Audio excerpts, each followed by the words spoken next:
Visa না হওয়ায় যেসব হজযাত্রী নির্ধারিত ফ্লাইটে সৌদি আরব যেতে পারছেন না তাদের টিকিট রিইস্যুর ক্ষেত্রে বাড়তি টাকা দিতে হবে না বলে জানিয়েছে ধর্ম মন্ত্রণালয়।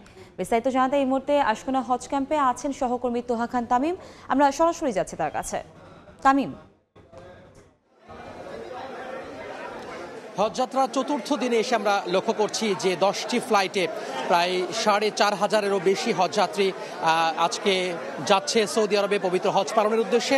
এবং আমরা লক্ষ্য করছি আশকোনা হজ ক্যাম্পে প্রতিদিনের মতো আজকেও কিন্তু বেশ ভিড় লক্ষ্য করা যাচ্ছে। পবিত্র জুমাবার আজকে, এবং এই জুমার দিনে আমরা লক্ষ্য করছি যে প্রচুর হজযাত্রী।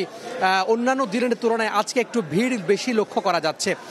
ঠিক এই মুহূর্তে যেই দৃশ্যটি দেখা যাচ্ছে এইখানে আসলে হজযাত্রীরা তাদের যে নির্ধারিত যে ব্যাগেজ রয়েছে সেই ব্যাগেজ এখানে ট্যাগ লাগিয়ে তারপরে তারা ইমিগ্রেশনে চলে যাচ্ছে, এবং কিছুক্ষণ পরে বিমান বাংলাদেশ এয়ারলাইন্সের একটি ফ্লাইট সেটি ছেড়ে যাবে, এবং তার জন্য যে ইমিগ্রেশন সেই ইমিগ্রেশনে ইতিমধ্যে যারা হজযাত্রী রয়েছেন তারা দাঁড়িয়ে গেছেন লাইনে।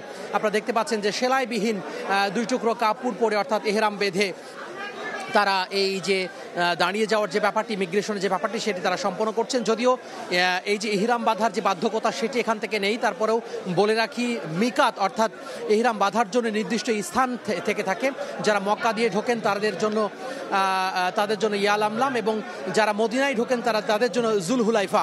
এই দুটি স্থানে মূলত মিকাত, এই মিকাতেই মূলত ইহরাম বাঁধতে হয়। যদিও বাধ্যবাধকতা না থাকলেও অনেকটা বিশ্বাসের এবং আবেগের কারণে, ভালোবাসার কারণে অনেকে এখান থেকে ইহরাম বেঁধে একেবারে সৃষ্টিকর্তার ঘরের উদ্দেশ্যে চলে যান, এবং লাব্বাইক আল্লাহুম্মা লাব্বাইক লা শারিকা লাকা ইন্নাল হামদা ওয়ান নি'মাতা লাকা ওয়াল মুলক লা শারিকা লাকা লাব্বাইক।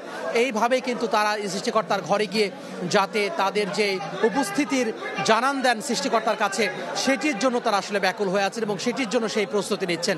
আমরা লক্ষ্য করছি যে প্রতিদিনের মতো আজকেও আশকোনা হজ ক্যাম্পে বিভিন্ন ধরনের যে 3টি এয়ারলাইন্স রয়েছে, বিশেষ করে ফ্লাইনাস এয়ারলাইন্স, বিমান বাংলাদেশ এয়ারলাইন্স এবং সৌদি এয়ারলাইন্স, এই 3টি এয়ারলাইন্সের যাত্রীরা তারা একেবারে লাইন বেঁধে লম্বা লাইন ধরে ইমিগ্রেশনের যে প্রস্তুতি সেই ইমিগ্রেশনের প্রস্তুতি তারা নিচ্ছেন। এবং আজকে সারাদিনে 10টি ফ্লাইট পরিচালিত হবে। কিছুক্ষণ আগে হজ পরিচালকের সাথে কথা বলেছিলাম, তিনি বলছেন যে এখন পর্যন্ত যে সমস্ত এজেন্সি আনঅ্যাসাইন করা হয়েছে তাদেরকে ধর্ম মন্ত্রণালয়ের পক্ষ থেকে অ্যাসাইন করার জন্য বারবার করে বলা হয়েছে।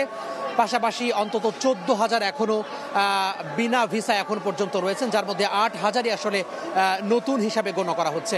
তো এই ছিল আশকোনা হজ ক্যাম্প থেকে যে হজযাত্রা চতুর্থ দিনের আমার হাতে থাকা সবশেষ। আমরা সরাসরি যুক্ত ছিলাম আশকোনা হজ ক্যাম্প থেকে।